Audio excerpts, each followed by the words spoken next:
Bueno, y tras esta breve introducción a lo que es una campaña electoral, pues ya vamos a entrar verdaderamente en lo que es el manual de campañas electorales, cómo se planifica una campaña electoral. Esto evidentemente tiene un componente esencialmente práctico y vamos a dar unas pautas muy generales, ¿no? Lo primero es definir el escenario electoral. Es decir, la planificación estratégica, ¿no? Volvemos a la analogía militar, igual que hay que planificar una batalla antes, ¿no? El Estado Mayor, pues aquí el equipo de campaña tiene que primero definir el escenario electoral. Bueno, lo primero es ver el contexto electoral, ¿no? Estudiar la historia, la geografía, la cultura política de la circunscripción en general donde va a tener lugar esa elección, ¿no? Puede ser nacional, local, incluso europea, ¿no? En el caso de la Unión Europea. Luego, bueno, el marco jurídico, las reglas, importante. Es decir, pues, si esto fuera igual que cuando se juega un juego de mesa, ¿no? Hay que saber las reglas específicas de ese juego, ¿no? Pues aquí el marco jurídico, es decir, si la circunscripción va a ser una circunscripción provincial o nacional, cuál es la barrera electoral, si el reparto de escaños va a ser por un sistema mayoritario proporcional. Hay que estudiar muy bien el marco jurídico para tenerlo claro y poder jugar bien, ¿no? al juego electoral.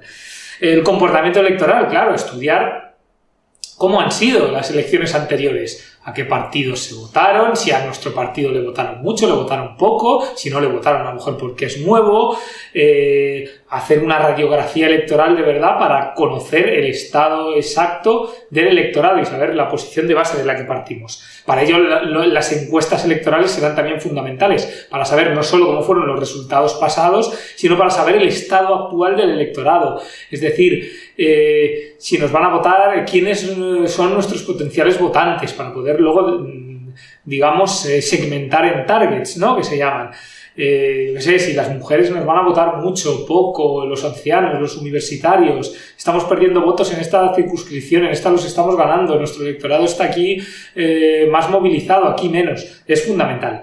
Y finalmente, ¿para qué toda esta investigación? Pues para, luego con toda esta investigación, hay que hacer primero el análisis, lo que se llama el ciclo de inteligencia en el mundo de la inteligencia, ¿no? Es decir, convertir toda esta información en bruto en un análisis inteligente que nos sirva para establecer posteriormente un diagnóstico, ¿no? Igual que un médico pues necesita conocer el historial del paciente y saber qué le ocurre para poder luego iniciar un tratamiento, pues aquí hay que establecer el diagnóstico con toda esta información. Después vendría la planificación estratégica de la campaña electoral. Es decir, ¿cómo se planifica la campaña? Pues muy brevemente. Primero armar ese equipo de campaña. Igual que en el Estado Mayor pues hay generales, coroneles, pues aquí vamos a tener al director de campaña, no como ese comandante en jefe, pero luego también otros cargos importantes como un secretario de agenda, un director de redes sociales, un director financiero, ¿no? Que lleve la economía de guerra, entre comillas, ¿no? El presupuesto de la campaña, en fin, diferentes cargos, y muchos más que hay, depende también del presupuesto y del tipo de campaña, ¿no? Pero que nos permitan armar ese equipo que va a dirigir la campaña y la guerra electoral.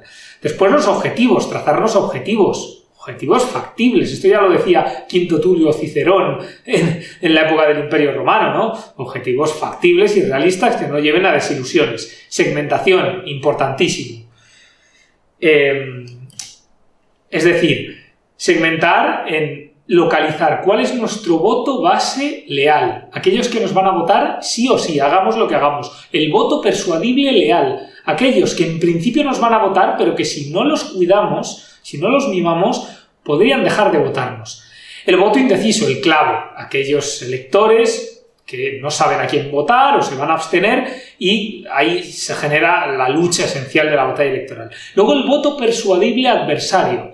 Esos que en principio van a votar a los adversarios, pero que a lo mejor con una buena campaña podrían llegar a votarnos a nosotros. Y luego el voto que menos nos interesa, que es el voto leal del adversario. Esos, hagamos lo que hagamos, no nos van a votar porque nos odian o porque no les gustamos, ¿no? Sencillamente.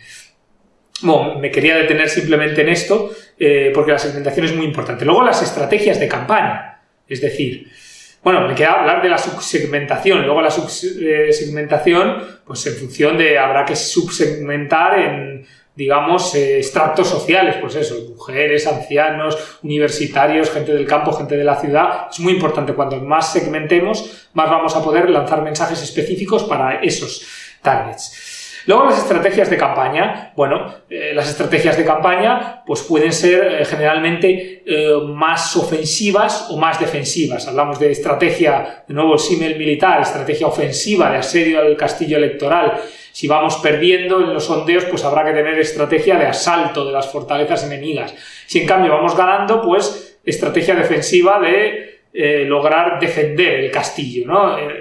Nos situamos en lo alto de la montaña y esperamos a que vengan los demás a asediarnos y, digamos, con esa posición de ventaja, ¿no? Es muy ilustrativa esta imagen, ¿no? Desde lo alto del castillo podemos, pues, dispararles desde las almenas y ellos asumirán el coste del asedio mientras nosotros resistimos. Esto ya decimos, traducido al lenguaje electoral, es eso: si vas ganando, pues no te arriesgues a lo mejor a un debate electoral, deja que el otro asuma el desgaste de atacarte. Luego, todo esto tiene que dar lugar a un plan de campaña. Un plan de campaña en el que quede tipificado por escrito todas esas estrategias y la secuenciación que vamos a llevar. Para ello es muy importante también el cronograma de campaña.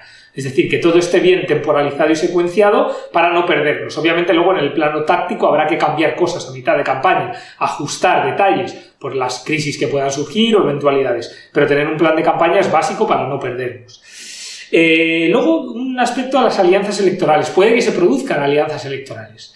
Entonces, si se producen alianzas electorales hay que tener bien claro con quién nos aliamos. Generalmente, a ojos del público, si hay sintonía, será más fácil que el público compre, digamos, entre comillas, esa alianza electoral. Si no la hay, 2 más 2 pueden no ser 4 y convertirse en 0. Por lo cual hay que tener cuidado y recordar esta máxima en la alianza electoral. 2 más 2 no tienen por qué ser 4.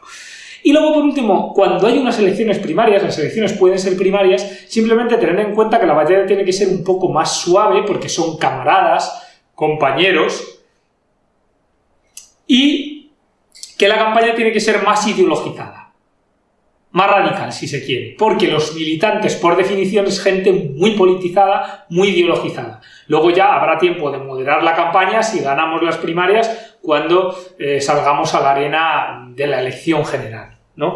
Y luego ya simplemente por último en la estrategia de campaña recordar que, por ejemplo, la estrategia puede centrarse o bien en el candidato o bien en el programa o bien en el partido, en función de qué elemento es más poderoso en nuestra campaña. Si hay un gran candidato, pues centrarlo todo en el candidato. Si el partido tiene una buena imagen, ¿no?, las siglas del partido, centrarlo en el partido.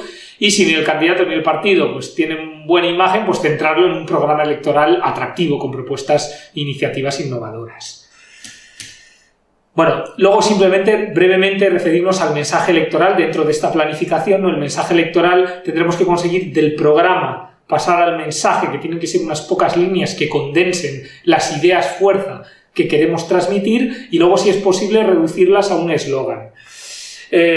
Por eso es muy importante para elaborar el mensaje utilizar el message box. Imaginémoslo, como vemos en pantalla, como un campo de fútbol en el que en un lado del terreno tenemos lo que decimos nosotros de nuestra campaña y lo que decimos nosotros de la campaña del adversario. Y en el campo del adversario está lo que los adversarios dicen de su campaña y lo que los adversarios dicen de nuestra campaña. Esto nos permitirá establecer después pues, fortalezas, debilidades y ajustar el mensaje lo mejor posible para nuestros intereses. Siempre tener en cuenta el relato y el encuadre, ya hemos hablado muchísimo de él, articular en storytelling y enmarcar en un framing que nos favorezca. Y luego tener en cuenta la campaña positiva y negativa. La campaña positiva es aquella centrada en nuestro candidato, en nuestro programa, como hemos dicho, nuestro partido, nuestras propuestas. Pero cuando carecemos de ello, porque nuestro partido tiene una imagen mediocre, nuestro candidato es muy malo, no tenemos un buen programa, tendremos que acudir a la campaña negativa. Es más peligrosa, pero también puede funcionar, que es la de denigrar al adversario. Recordar la regla esa del enemigo único de Domenech, ¿no? Nosotros, si el enemigo es el demonio, pues en la lucha para que no gane ese enemigo, nuestra opción, aunque mediocre y mala, podrá pasar como la menos mala.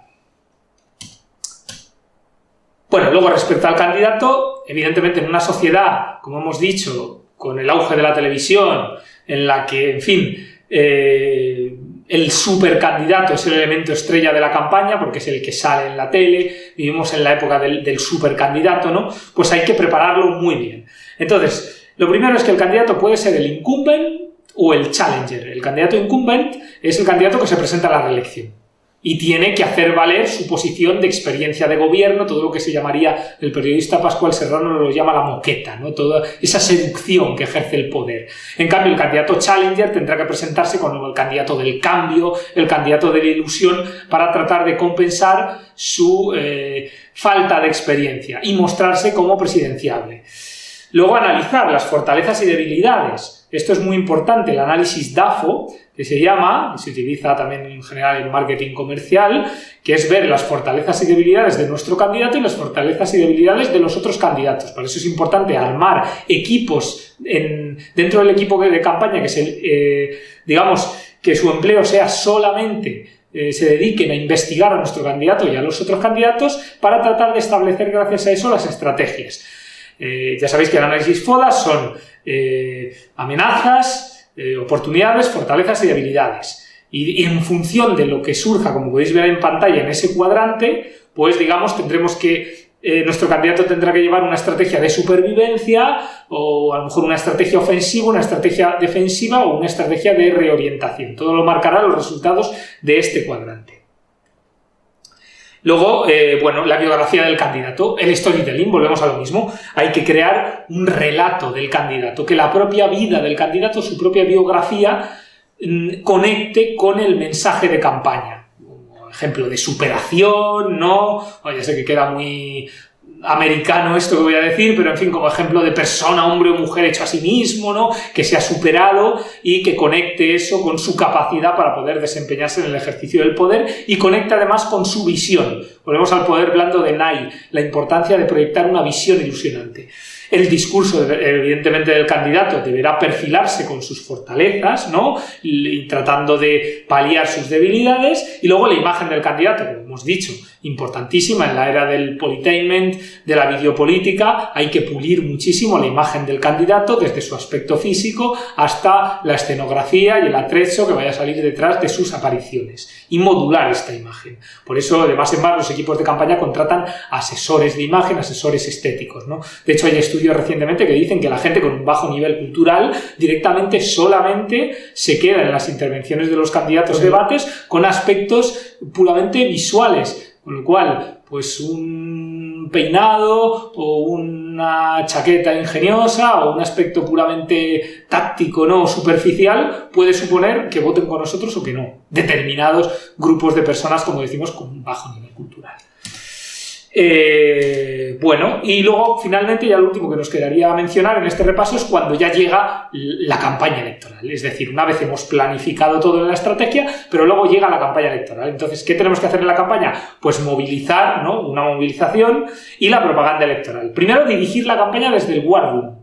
Esto es muy importante, ¿no? La habitación de guerra donde se reúnen todos, el director de campaña con su equipo, para siempre desde ese War Room ir vigilando la campaña e ir haciendo los ajustes necesarios. Una acción permanente, siempre. Hoy en día se habla de campaña permanente, que siempre estamos en campaña.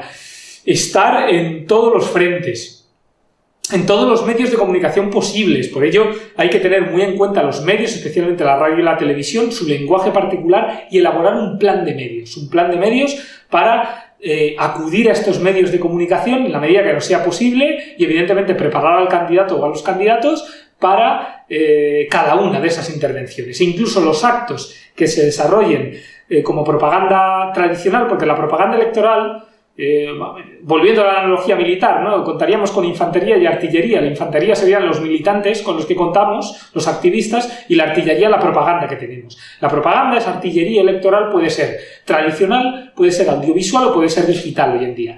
Pues incluso en la propaganda tradicional, lo que son pegada de carteles, mítines, puerta a puerta, incluso a veces es bueno mediatizarla, es decir, conseguir que vayan los medios de comunicación a cubrir cómo el candidato ha ido a pasearse en un mercado o cómo ha estado dando una conferencia en un foro universitario, muy importante. Luego el audiovisual, por supuesto, básica, volvemos a la idea del plan de medios, candidato televisivo, el debate electoral será el momento clave, probablemente de la campaña, si lo hay.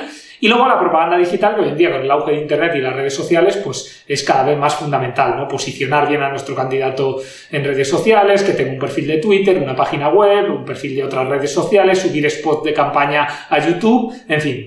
Eso es fundamental hoy en día. Y luego al final llegará el final de campaña. Bueno, pues el final de campaña, unas reglas específicas, depende de la legislación electoral, es verdad, pero en España, por ejemplo, termina con el gran meeting de final de campaña, que tiene que ser un meeting apoteósico, ¿no? Que genere una moral de tropa en la gente que acude, pero también que ese meeting, que algunos fragmentos de ese meeting serán retransmitidos, que proyecte la unanimidad y el entusiasmo y que vamos ganando al resto de la ciudadanía que lo va a ver por televisión, por lo menos algún fragmento. Por eso siempre al candidato se le enciende una lucecita cuando entran los medios para de repente parar el hilo del discurso y lanzar las ideas fuerza. La jornada electoral, pues ya la jornada de reflexión, momento de relax, ¿no? Es bueno aquí hacer campaña implícitamente, no se puede pedir el voto, pero podemos elegir que nuestro candidato, pues por ejemplo, va a ir a hacer deporte, va a estar con su familia, en función de la imagen que queramos proyectar de él, ¿no? Y luego al final de campaña la jornada electoral, el día D. Pues cuando el candidato acude a votar, pues puede lanzar un mensaje llamando a la participación, si interesa que la gente participe, si no es pedir el voto, jugar con los interventores y apoderados, la acreditación que llevan, también puede ser un poco de propaganda sin darse cuenta, una propaganda legal, también que controlen el proceso, y luego finalmente la noche electoral que será cubierta, sobre todo en elecciones importantes, por los medios de comunicación. Habrá que hacer primero comparecencias de personalidades, digamos, secundarias del partido para ir analizando los resultados, teniendo cuidado de no dar falsas expectativas y reservando al candidato para el final de la campaña, ¿no? Ya para cuando están los resultados definitivos, una gran aparición del candidato. Que además la escenografía de esa aparición, aunque ya no podamos cambiar el resultado, permitirá proyectar una imagen más positiva, sobre todo cuando el resultado es ajustado y permite diferentes salidas políticas, ¿no? Y luego, por supuesto, habrá debates en los medios de comunicación, habrá que enviar a miembros de nuestro partido como tertulianos a esos debates con un argumentario bien claro de cómo el partido analiza los resultados, sobre todo eso, pensando en el día de mañana, sobre todo cuando hay que formar coaliciones, negociar, etc. Bueno, tenemos una imagen aquí, ¿no?, de la campaña de Barack Obama, en fin, líder que revolucionó las campañas, sobre todo a nivel de Internet y de gestión del storytelling. Y nos despedimos con una frase de Sun Tzu, volvemos a lo mismo. Si una campaña electoral es como una campaña militar sin efusión de sangre, pues habrá que volver a los clásicos militares. Sun Tzu nos decía, hace más de 2500 años, conócete a ti mismo, conoce a tu enemigo, conoce el terreno de combate y en 100 batallas jamás estarás en peligro.